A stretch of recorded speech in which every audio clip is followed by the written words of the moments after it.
Morning dear students. आज हम लोग हिस्ट्री का chapter number 2 nationalism in India इसको पढ़ेंगे। ऑलरेडी आप नेशनलिज्म इन यूरोप पढ़ चुके हैं। आई होप वो आप लोग अच्छी तरह से समझ चुके होंगे। चैप्टर आपकी समझ में होगा, अच्छे से ध्यान होगा आपको। उसके आगे कंटिन्यू करते हैं अब हम लोग nationalism in India. Chapter first है और ये आपके हाफिल एग्ज़ाम्स में भी आना है और ये एक इम्पॉर्टेंट चैप्टर है। इस चैप्टर में आप ये समझें कि इससे आप लॉन्ग में अगर समझें तो 5 मार्क्स का क्वेश्चन आपके लिए रखा ही रखा है। बाकी आपके मैप में या 1 मार्क्स जो क्वेश्चंस आते हैं उनमें क्वेश्चंस मिलेंगे। और स्टूडेंट्स आप लोग ध्यान रखें प्लीज़ कि जब भी आप लोग वीडियो देख रहे हो तो इसको लाइक और शेयर के लिए मैं नहीं बोलती, आप लोग अटेंडेंस ज़रूर दें। इसमें अपनी कमेंट बॉक्स में अटेंडेंस दिया करें जिससे पता चले मुझे कौन बच्चे देख रहे हैं, क्या कर रहे हैं। आप लोग देखते ही नहीं हो वीडियो तो फ़ायदा क्या है इन चीज़ों का। चैप्टर समझ में कहाँ से आएगा केवल अगर आप लोग नोट्स ही प्रिपेयर कर ले रहे हो। ठीक है, फुल वीडियो देखा करें और कमेंट बॉक्स में अपनी अटेंडेंस लगाया करें। एज इंडियन नेशनलिज्म पढ़ते हैं हम लोग।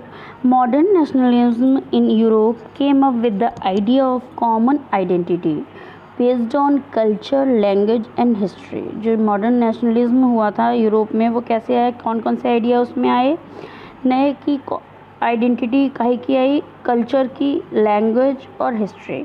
New symbols and icons, new songs and ideas, forced new links and redefined the boundaries of communities. ठीक है, ये सारी चीज़ें हुई कि वहाँ पे नए सॉन्ग्स, नए न्यू आइकॉन्स जो थे, आइडियाज़ जो थे, नए नए तरीके के कम्युनिटीज़ के लिए एक तरीके से बाउंड्रीज़ नए तरीके से तैयार की गई थी।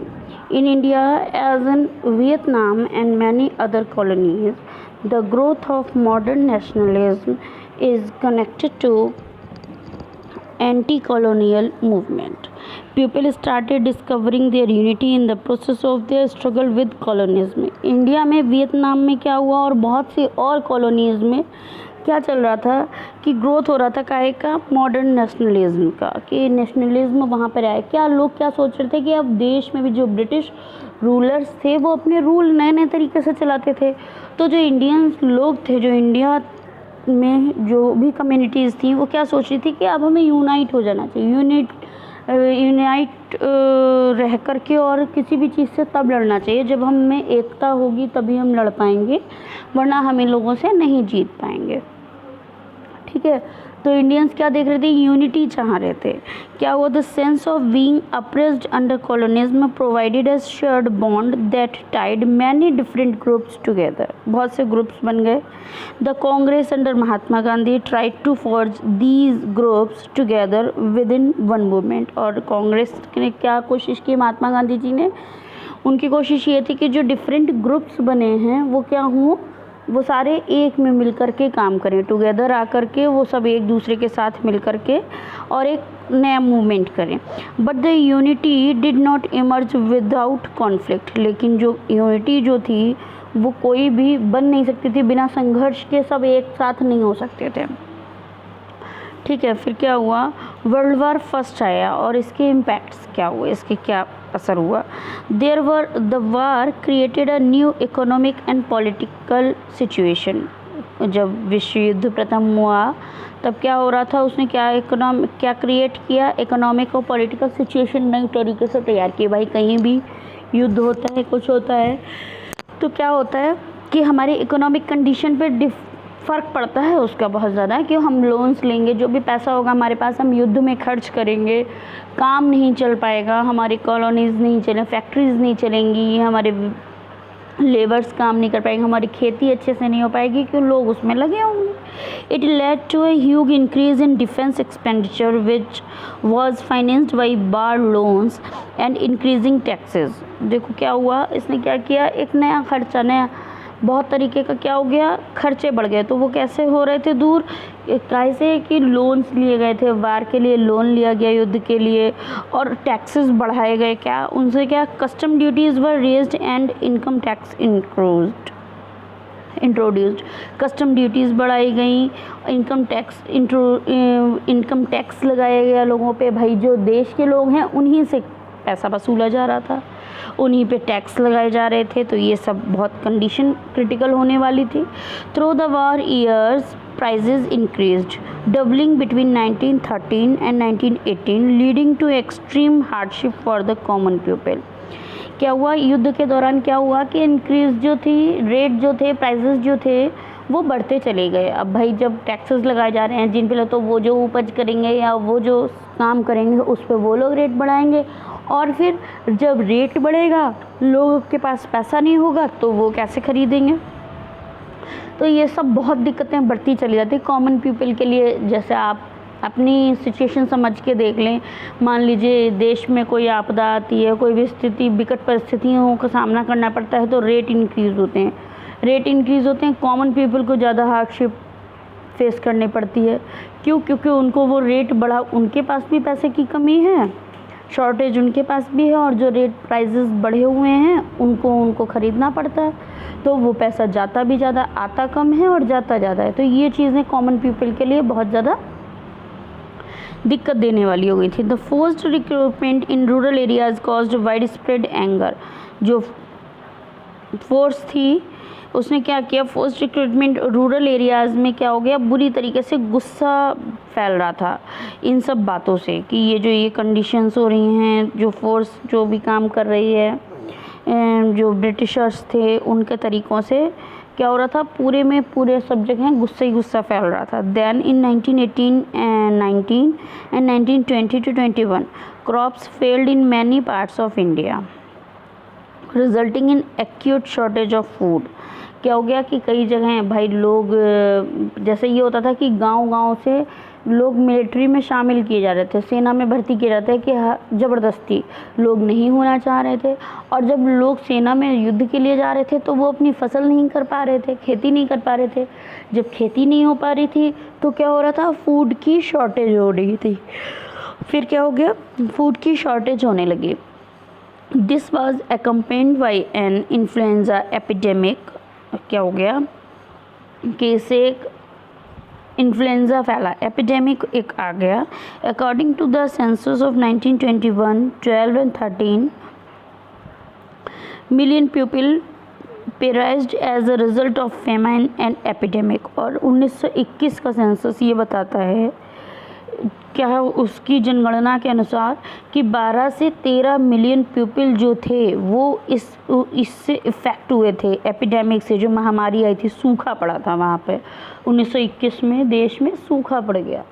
तो क्या हो गया कि इससे 12 से 13 मिलियन लोग इफ़ेक्ट हुए थे। People hoped that the end war the condition would improve but didn't happen and people started joining freedom struggle on large scale. लोगों ने ये सोचा कि जब ये प्रथम विश्व युद्ध जो है वो समाप्त होगा उसके बाद देश की स्थिति अच्छी हो जाएगी, लेकिन ऐसा नहीं हुआ, क्योंकि इसके तुरंत ही बाद अपने यहाँ लोगों ने स्वतंत्रता आंदोलन प्रारंभ कर दिया था। फिर क्या होता है, स्वतंत्रता आंदोलन प्रारंभ होने के बाद, just hold on students, and then क्या था कि लोगों ने ये सोचा कि अब युद्ध ख़त्म हो जाएगा तो उसके बाद, युद्ध समाप्त होने के बाद हमारे देश की स्थिति ठीक हो जाएगी। लेकिन उसके बाद क्या हुआ कि फ्रीडम स्ट्रगल जो था, स्वतंत्रता आंदोलन बहुत बड़े स्तर पर शुरू हो चुका था। फिर फर्स्ट क्या था, सत्याग्रह। सत्याग्रह के बारे में आप लोग जानते भी हैं और इसमें समझ लें और अच्छे से, और इसकी जो मेन चीज़ें हैं वो अपने ईयर वगैरह आप ध्यान रखें। Gandhi ji came back from South Africa in January 1915। क्या हुआ, गांधी जी क्या हुआ था 1915 में साउथ अफ्रीका से वापस आए। There he successfully executed his novel method of satyagraha fighting against racial discrimination. ठीक है, उन्होंने सत्याग्रह को रेशियल डिस्क्रिमिनेशन के अगेंस्ट जो था वो खड़ा किया। The idea of satyagraha emphasized the power of truth and a need to search the truth, and he believe that if the fight is against the injustice there is no need of physical force to fight against oppressor. उनका ये मानना था कि जहाँ पर सत्य के खिलाफ हमें, सत्य के पक्ष में असत्य के खिलाफ लड़ना है, ठीक है, तो अगर हमें अपने किसी सत्य के लिए लड़ना है तो वहाँ पर क्या की ज़रूरत नहीं है, फिज़िकल फोर्स की कोई ज़रूरत नहीं है अप्रेजर से लड़ने के लिए। हम अपनी सत्य की तलाश में जब हम लड़ें तो हमें कोई भी मारपीट हिंसा की आवश्यकता नहीं है। हम अहिंसा के साथ रह करके और अपनी बातों को मनवा सकते हैं और अपनी जीत करा सकते हैं। Gandhi ji believed that battle could be won with the help of non violence without being aggressive. बिना गुस्सा हुए, बिना किसी बात के हम लोग क्या कर सकते हैं, नॉन वायलेंस से किसी युद्ध को जीत सकते हैं, इस तरीके से बैटल को। It is possible if we would appeal the conscience of the oppressor. ठीक है, oppressor should be persuaded to see the truth instead of forcing to accept the truth. By this way, truth would win ultimately. अगर जो है हमारा सत्य जो है अवश्य जीतेगा अगर हम ऑपरेजर जो है वो कैसे होने चाहिए, persuade to see the truth, मतलब वो सत्य को देख सकें, वो लोग हमारी बातों को समझ सकें। Instead of forcing to accept the truth, कि अगर हम उनको ये फोर्स करें कि हमारे सत्य को देखो, इससे ज़्यादा बेटर है कि हम उनको अपने सत्य को समझा सकें, तो वो आसानी से समझ सकते हैं, वो हम अपने आप आसानी से जीत सकते हैं अगर हम उनको। लेकिन अगर हम किसी पर फोर्स करते हैं तो वहाँ पर हमारी जीत थोड़ी हम नहीं जीत सकते। वो गांधी जी का ये मानना था, लेकिन आज की परिस्थितियों में ऐसा नहीं है। आजकल इंसान अहिंसा से मानता ही नहीं जब तक उस पर प्रेशर ना किया जाए। He was the firm believer that dharma and non violence would unite all Indians, कि धर्म और नॉन वायलेंस जो है वो सभी इंडियंस को बांध सकता है। हिज अर्ली सत्याग्रह, उन्होंने सत्याग्रह जो आंदोलन जो किए थे ना, ये आपको ध्यान रखने हैं और ये आपके लिए मैप एक्टिविटी के लिए भी इम्पॉर्टेंट ईयर्स और जो आपकी प्लेसेस हैं वो आप समझ लें और अपना मैप में भी ये चीज़ें ज़रूर देख लें कि 1968 Champaran for Indigo farmers against plantation owners. ठीक है, 1917 में खेड़ा में हुआ जो कि गुजरात में है, पीजेंट्स अगेंस्ट द रेवेन्यू। और 1980 एट अहमदाबाद, ये भी कहाँ है, गुजरात में ही है, फॉर कॉटन मिल वर्कर्स। ठीक है, ये सत्याग्रह आंदोलन किए गए थे। और नेक्स्ट है हमारा आता है रॉलेट एक्ट। रॉलेट एक्ट में क्या था, this act was hurriedly passed by imperial parliament to suppress Indian freedom struggle after the world war first. कि ये एक्ट जो था रॉलेट एक्ट, ये इमीडिएटली मतलब शीघ्रता से ये क्या किया गया, पास किया गया। क्या था इसमें कि लोगों को, जो फ्रीडम फाइटर्स हैं, जो स्वतंत्रता आंदोलन में जो भाग ले रहे हैं, या पार्लियामेंट्री जो भी पर्सन्स हैं, उनको कैसे बिना किसी मतलब पहले की सूचना के या 2 साल की जो दी जाती है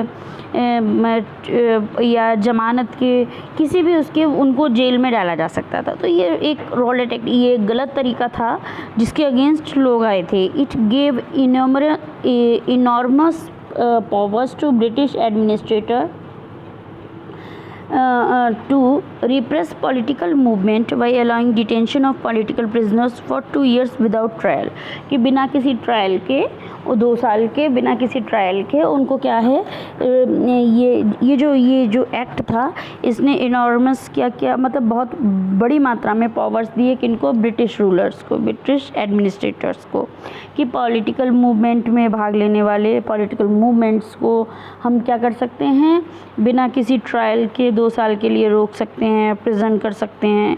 cases could be tried secretly and British could arrest anyone without warrant, की केसेस जो हैं सीक्रेट किए जा सकते हैं और ब्रिटिशर्स जो हैं वो किसी को भी बिना किसी वारंट के अरेस्ट कर सकते हैं।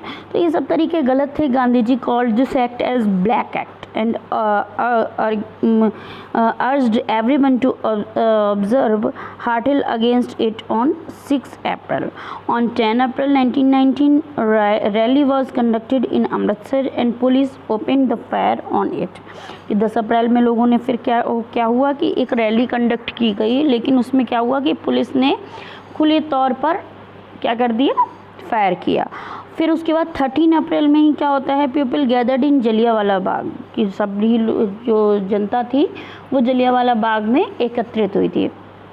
तो क्या हुआ, to protest repressive government policies and some gathered to celebrate। कुछ लोग सेलिब्रेट करने के लिए इकट्ठे हुए थे, कुछ लोग जो गवर्नमेंट थी उसको उसकी जो गलत नीतियाँ थी उनके बारे में मतलब आपस में एक विचार विमर्श करने के लिए बहुत बड़ी मात्रा में जन समूह एकत्रित हुआ था। Many people were unaware about martial law. Dyer blocked the exit points and opened the fire and killed hundreds of people। जो जनरल डायर था, बहुत लोग वहाँ पर अनभिज्ञ थे, उनको नहीं पता था कि क्या होने वाला है। तो जनरल डायर जो उस टाइम पे था उसने क्या किया कि सभी एग्ज़िट पॉइंट जो थे वो बंद कर दिए, निकलने के सभी रास्ते उस जगह के बंद कर दिए और पुलिस ने खुले तौर पर वहाँ पर फायर स्टार्ट कर दी। बहुत हज़ारों की संख्या में लोग मारे गए थे, आप लोग उस बात को जानते होंगे। और ये कांड कब हुआ था, हत्याकांड, जलियांवाला हत्याकांड, जलियांवाला बाग 13 अप्रैल 1990, 13 अप्रैल 1919 को जलियांवाला हत्याकांड हुआ। इसमें हज़ारों की संख्या में हमारे क्रांतिकारी, हमारी जनता मारी गई थी। He did this to create the fear among the mind of satyagrahis. उसने ये क्यों किया था कि सत्याग्रहियों के दिमाग में एक डर उत्पन्न करने के लिए, भय। लेकिन this incident created widespread anger among the people and they started demonstrating on large number and government responded with repression and brutality। लेकिन क्या होता है